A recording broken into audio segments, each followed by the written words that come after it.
It's been a couple of months of me doing this without recording anything, so come cover up racist graffiti in Galway with me while we talk about another candidate who would be a suitable replacement for the name of Herzog Park. David Marcus was born in Cork on the 21st of August 1924 to a family of Lithuanian Jewish descent. He initially studied law but decided not to practice the profession and instead spent 13 years working in insurance in London before returning to Ireland in 1967 as a literary editor for the Irish press. For more than 60 years, Marcus was a major figure in the Irish literary landscape and actually considered to be the most important literary editor in Ireland during the second half of the 20th century. He also championed Irish writing from both home and abroad and co-founded the Irish Writing Journal in 1946, which was hugely successful in attracting contributions from well-known writers. This and the Poetry Ireland Journal, which he created in 1948, fostered the skills of generations of young aspiring writers. He established the New Irish Writing page in the Irish press, which he edited until his retirement in 1968,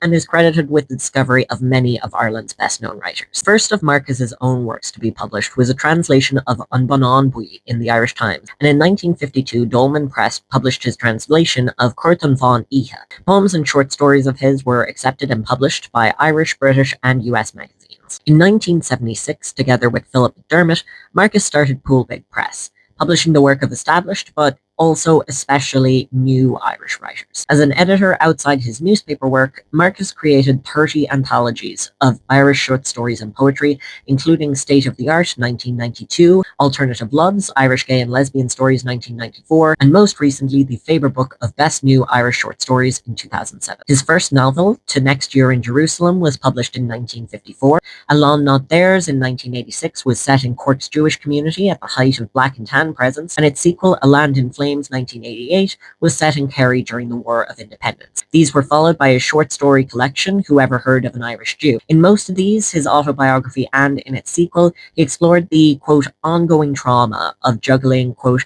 a hyphenated heritage of being a Jew in Ireland. Marcus was married to the author Ita Daly, who was first published in the New Irish Writing page of the Irish Press, and lived with her in Rathgar, Dublin.